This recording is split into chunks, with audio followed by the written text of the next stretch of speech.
The rain was relentless, mirroring the storm inside me. I sat in my car, parked across the street from what used to be our home, the place where I thought I'd spend the rest of my life with my wife, Cosette. Now it felt like a cruel joke. I'm Oswin, 43, a software architect. I build systems, create order from chaos. But my own life, it was a shattered mess, all thanks to Cosette and her indiscretion. It started subtly, almost invisibly. Cosette, a vibrant and outgoing marketing manager, always had a busy social life. But lately she'd been working late more often, attending conferences out of state and generally being distant. I chalked it up to stress, a demanding job. I tried to be supportive, cooking her favorite meals, drawing her a bath, and listening patiently when she talked about her day. I was trying so hard to be the best husband I could be. Then came the first crack in the facade. A forgotten phone call. Cosette had left her phone at home one Saturday morning, rushing out to a yoga class. It rang, the screen displaying a name I didn't recognize. Jasper project lead. Curiosity, that insidious little devil, got the better of me. I answered. "Hey babe," a male voice said, thick with sleep. "Did you get that presentation done? I was hoping we could go over it before the meeting on Monday." My blood turned to ice. "This is Oswin, Cosette's husband," I managed to say, my voice trembling.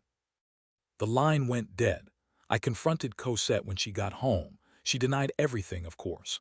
"It's just a colleague, Oswin. He calls everyone babe, ironically. You're being paranoid." She was so convincing, so genuine, I wanted to believe her. God, how I wanted to believe her.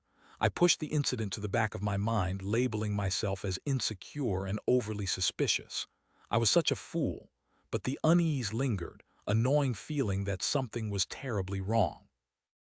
I started paying closer attention, noticing little things I'd previously overlooked.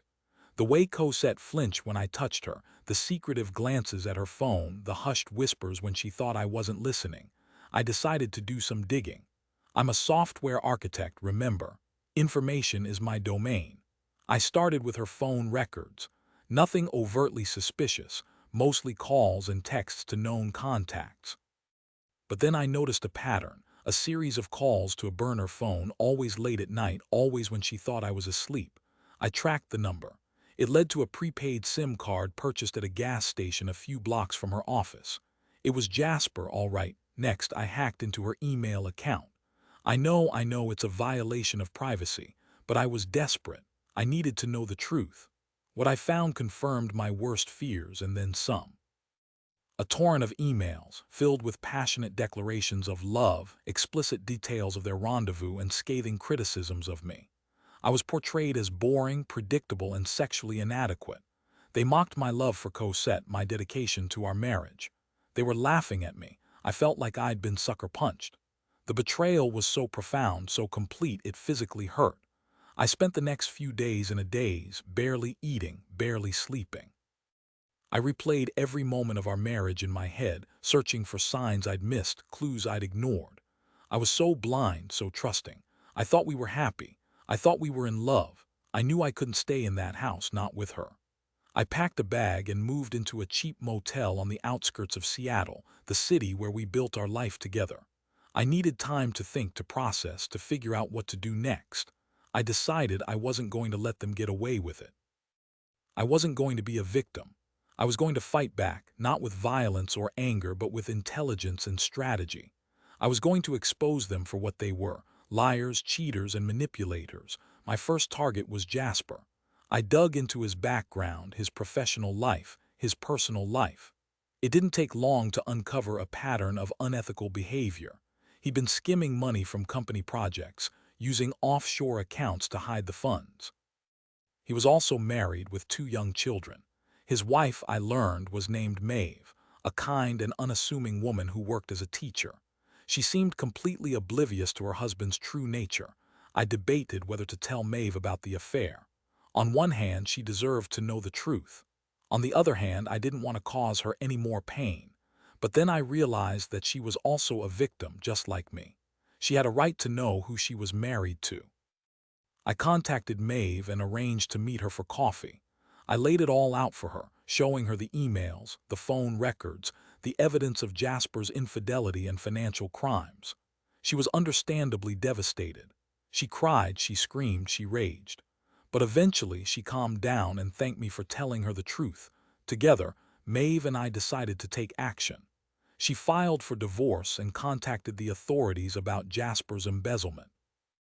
I provided her with all the evidence I had gathered, ensuring that he would face the full consequences of his actions. Meanwhile, I turned my attention to Cosette. I knew I couldn't forgive her. The trust was broken, the love was gone. But I also knew that I couldn't just walk away. She had hurt me deeply, and she needed to be held accountable. I decided to expose her affair to her company. I sent an anonymous email to her boss and several of her colleagues, detailing her relationship with Jasper and including copies of their emails. The fallout was immediate and devastating. She was publicly shamed, ostracized by her peers, and eventually fired from her job.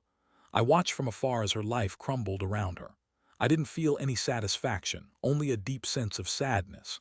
I had wanted revenge, but all I felt was emptiness. In the end, both Cosette and Jasper lost everything.